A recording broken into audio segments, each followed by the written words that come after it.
they're not. And I'll be very honest with you, many of the exercises that I come across on Instagram, I'm like, what the hell are you even doing? Right?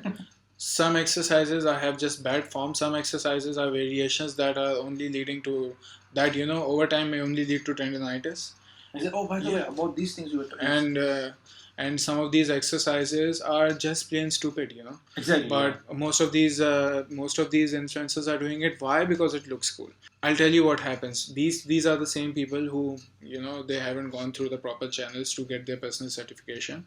But they look the part. They're selling these coaching programs, and in these coaching programs, what happens is, they even show the before after results, which, if a layman sees them, they'd be like quite impressed, and that makes sense. Here's something that most people don't tell you. Let's say I've been actually working out for 15 years, but I got back into it 2 years ago. So I've been working out for 2 years consistently. Got it. Let's say if Nabil starts working out today, the gains he will get in the first 3-4 months, provided he's following a good diet, provided he's following a good training protocol, or provided that he's just training and he's following a good high protein diet, he's going to see a significant increase. He may see a significant increase. Why is that? These are called newbie gains. So, your muscles are not used to all this extra heavy work. Exactly, right? So now your muscles are in shock, and when you provide them with proper nutrition, they grow the most.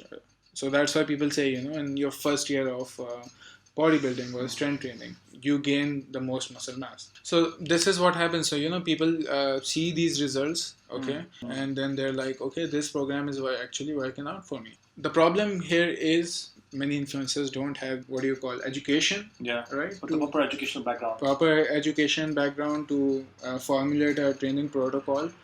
Eventually and because they're encouraging their audience to do shitty exercises with shitty form, eventually down the line what happens is the risk of injury increases tremendously. Exactly, man. I'll give you an example, people. If you go to the gym and you will see those athletes are performing exercises on those ball things, what do you call that? Medicine balls. Yeah, medicine balls. And seriously, you have like 100% chance of damaging your Achilles tendon.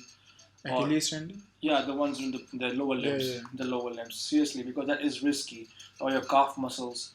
What type of exercise are you talking about? I don't know if I showed you or not. There was this video about this guy. I think you're talking about functional fitness. Exactly. Oh my god, that was. First of all, let me give some background about Nabil. Nabil is actually a healthcare practitioner. Okay, so if he is telling you something, understand that it comes from a medical background. So we are not just, we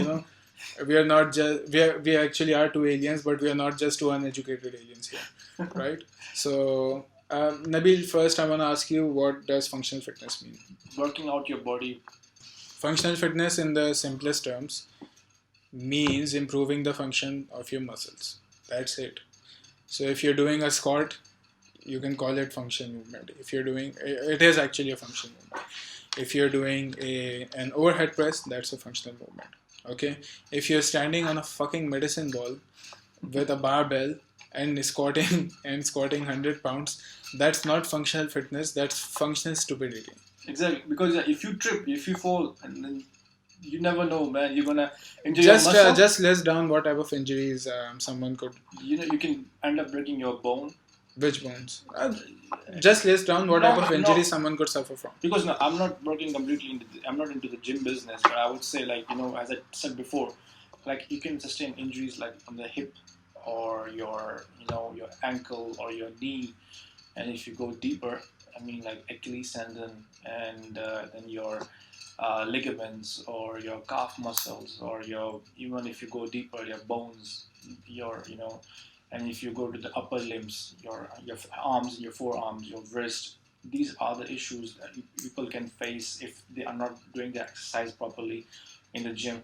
So I feel like, don't go for the fancy ones, those fancy workouts. Just keep it simple. The ones which you see people are following, or those professional athletes are doing, follow them, or have someone with you who is beside you while you're working out, so that they can tell you that you are working properly or not. Yeah. Otherwise, you don't want to end up having an injury, or you don't want to end up seeing a rod falling on your chest and breaking your sternum, or you having some injuries later on. So on the safe side, I would recommend people that don't do these. Just go with the normal ones. Yeah, Nabil is being overly polite.